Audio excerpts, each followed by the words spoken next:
Page layout ఎందుకంటే print తీసుకోబోయే ముందు తీసుకునే జాగ్రత్తలు అన్నీ పేజ్ లేఅవుట్లో చూసుకుంటాం అన్నమాట. ఈ ప్రాసెస్లో మనం ఫస్ట్ చేయాల్సింది సెలెక్ట్ చేసుకోవడం. ఉన్న టేబుల్ మొత్తాన్ని సెలెక్ట్ చేసుకొని నేను బ్రేక్స్ మీద క్లిక్ ఇచ్చిన, బ్రేక్స్ మీద కాకుండా ప్రింట్ ఏరియా మీద క్లిక్ ఇచ్చి ప్రింట్ ఏరియాని సెట్ చేయాలి ఫస్ట్. ఓకే, ఆ క్లిక్తో ప్రింట్ ఏరియా సెట్ అయిపోయి ఉంటుంది.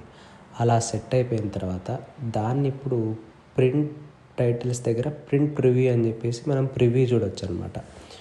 ప్రివ్యూ చూస్తే ప్రాసెస్లో మనకి ఏమర్థమవుతుందంటే, ఈ ఫస్ట్లో చూడండి ఎక్కడా కూడా హెడ్డింగ్స్ లేవు. దాంతోపాటు ఇక్కడ రోస్ అండ్ కాలమ్స్ కూడా ఎక్కడ మనకు కనిపించట్లేదు, అంటే గ్రిడ్ లైన్స్ ఎక్కడ కనిపించట్లేదు. దాంతోపాటు ఏ పేజ్లో కూడా హెడ్డింగ్స్ కనిపించట్లేదు. ఇది అబ్జర్వ్ చేయండి. దీన్ని ఒకవేళ జూమ్ చేయాలన్నా అక్కడ కమాండ్ ఉంది, ఆ లాస్ట్లో జూమ్ మీద నొక్కితే జూమ్ అవుతుంది. జూమ్ తగ్గించవచ్చు కూడా. ఇంతకుముందు వాడినట్టున్నా నేను, ఇప్పుడు వాడలేదు. కానీ చూడండి ఈ ఎక్స్ట్రా లైన్స్ ఇవన్నీ 7th పేజ్ దగ్గర నుంచి ఎక్స్ట్రా లైన్స్ ఇలా ఉండకూడదు. అలా ఉండకూడనప్పుడు మనం ఏం చేయొచ్చు చూద్దాం. ఇప్పుడు ఏం చేయొచ్చు, పోర్ట్రేట్ అంటే మనకి అది ఎలా కనపడాలో పోర్ట్రేటా ల్యాండ్స్కేప్ అని ఇవ్వచ్చు అనమాట. ల్యాండ్స్కేప్ ఇస్తే అడ్వాంటేజ్ ఉంది, మనకు అదంతా ఒకటే పేజ్లో కనిపించేటట్లు వచ్చేస్తుంది అనమాట. సో అందుకని నేను పోర్ట్రేట్ ఇచ్చిన అక్కడ. తర్వాత ఇప్పుడు పేజ్ బ్రేక్ ప్రివ్యూ చూడండి.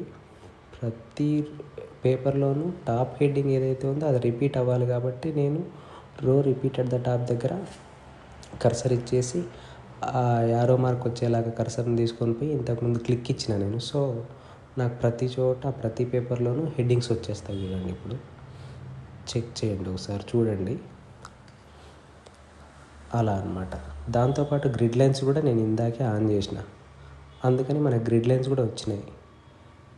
ఇలా నేను ఇది రికార్డ్ చేసిన తర్వాత వాయిస్ ఓవర్ ఇస్తున్నాను, అందుకు మీకు క్లియర్గా తెలియకపోవచ్చు. చూడండి, ఇంతకుముందు అక్కడ స్పేస్ తక్కువ ఉంది ప్రివ్యూ అప్పుడు, అందుకని నేను ఇలా సెట్ చేసిన. ఆ రైట్ సైడ్ లెఫ్ట్లో చూడండి కర్సర్ చూపించిన చోట దాన్ని ఆ స్పేస్ని ఇంకొద్ది పెంచడానికి నేను ఇక్కడ స్కేల్ని పెంచుతున్నా. సో అది సెట్ అయిపోతుంది అనమాట ఇంకా అక్కడికి. అలా తర్వాత చూడండి పేజ్లోకి అలా సర్దుకుపోయేలాగా మనం చేయొచ్చు అనమాట. ఓకేనా. తర్వాత వచ్చేసి చెక్ చేద్దాం. తర్వాత ఎక్కడెక్కడ బ్రేక్స్ ఉన్నాయో నేను చూపిస్తున్నాను చూడండి. ఆ లైన్స్ వచ్చిన చోటంతా బ్రేక్స్. ఆ బ్రేక్స్ మనకు క్లియర్గా అర్థం కావాలంటే వ్యూ ట్యాబ్లోకి పోయి పేజ్ బ్రేక్ రివ్యూ నొక్కిన. అక్కడ నొక్కగానే చూడండి ఎక్కడెక్కడైతే బ్రేక్స్ ఉన్నాయో అక్కడంతా లైన్స్ వచ్చినాయి. అక్కడ పేజ్ నెంబర్స్ కూడా మీరు అబ్జర్వ్ చేయొచ్చు, పేజ్ 1, 2, 3 అని చెప్పేసి. పొరపాటున రైట్ క్లిక్ అయింది, అందుకు ఇట్లా వచ్చింది. అట్లా నెక్స్ట్ మళ్ళీ నార్మల్కి వచ్చేసినాను.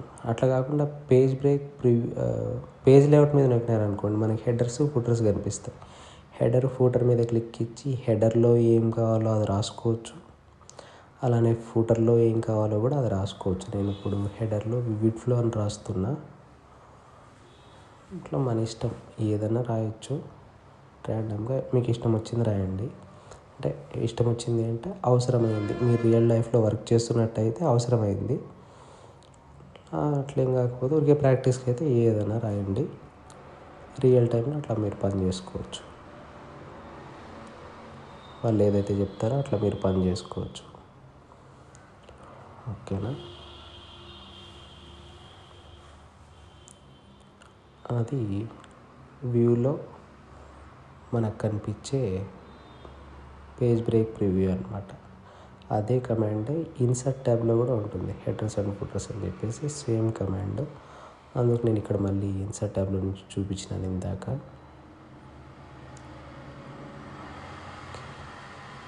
అలా పేజ్ బ్రేక్ ప్రివ్యూ అయినా చూడవచ్చు, లేదా నార్మల్ అయినా చూడవచ్చు, అది మన ఇష్టం, ఎలా అయినా సెట్ చేసుకోవచ్చు. పేజ్ ఓరియంటేషన్ ల్యాండ్స్కేప్లో నుంచి పోర్ట్రేట్లోకి మళ్ళీ మార్చినాను. మళ్ళీ మార్జిన్స్ నార్మల్గా తీసుకున్నాను. పేజ్ సైజ్ వచ్చేసి A4, అంటే A4లో ప్రింట్ తీసుకుందామని. ఈ పేజ్ బ్రేక్లు ఏవి మనం మార్చాల్సిన అవసరం లేదు. బై డిఫాల్ట్గా ఎక్సెల్ తీసుకుంటుంది, దాన్ని అలానే ఉండనిద్దాం. బ్రేక్స్ ఇస్తే పెద్ద తలనొప్పి, అది ఇవ్వద్దండి, వద్దు కూడా మనకి దాని గురించి. తర్వాత బ్యాక్గ్రౌండ్ వర్క్ ఆఫ్లైన్ అని నొక్కి ఏదైనా ఒక పిక్చర్ని తీసుకొని ఇన్సర్ట్ చేసుకోవచ్చు. దీనివల్ల మనకు ఒరిగేదేం లేదు, కానీ ప్రింటింగ్ టైంలో అట్లా కనపడదు. ఆ ప్రింటింగ్ టైంలో ఏమో కనపడదు, అది ఊరికే అట్లా షో అంతే. కావాలంటే తీసుకోవచ్చులే, లేదు. తర్వాత చూడండి, ఇప్పుడు ఇక్కడ పేజ్ బ్రేక్ ప్రివ్యూ నొక్కినప్పుడు పేజ్ 1 అది, తర్వాత కింద పేజ్ 2, పేజ్ 3 అట్లా కనిపిస్తూనే ఉంటాయి మనకు. పేజ్ 7 ఏమో వస్తాయి, అక్కడ 7, 8 వస్తాయి. మళ్ళీ అక్కడ అది 9th పేజ్ ఇట్లా స్టార్ట్ అవుతుంది అది. కానీ ఇప్పుడు చూడండి, ప్రివ్యూలోకి పోయి దీన్ని ప్రెస్ చేసినాం అనుకోండి, టాప్ డౌన్ ఏదో అది కనిపించట్లేదు సరిగ్గా, ఇలా మారిపోయింది చూడండి. అలా అయినా మీరు మార్చవచ్చు. అట్లా మీరు ఈ కమాండ్ని వాడచ్చు. ప్రింట్ తీసుకోవడం ఈజీగా వచ్చేస్తుంది అనమాట దీనివల్ల. నేను మళ్ళీ ఇంతకుముందు ఉన్నట్టు నార్మల్గానే ఉంచేస్తున్నా, అదే బెటర్. దాంతోపాటు పేజ్ ఓరియంటేషన్ కూడా మార్చడం బెటర్. మారుస్తా, అట్లా మార్చేసి నార్మల్గా ప్రింట్ తీసుకోవచ్చు మనం ఇలా. ఓకేనా?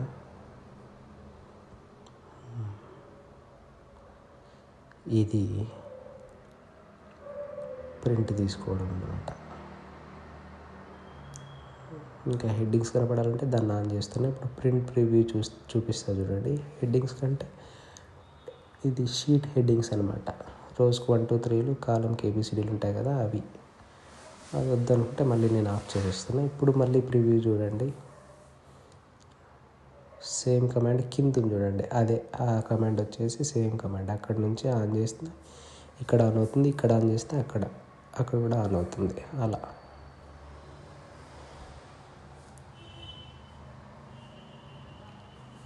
ఓకేనా? అంతే.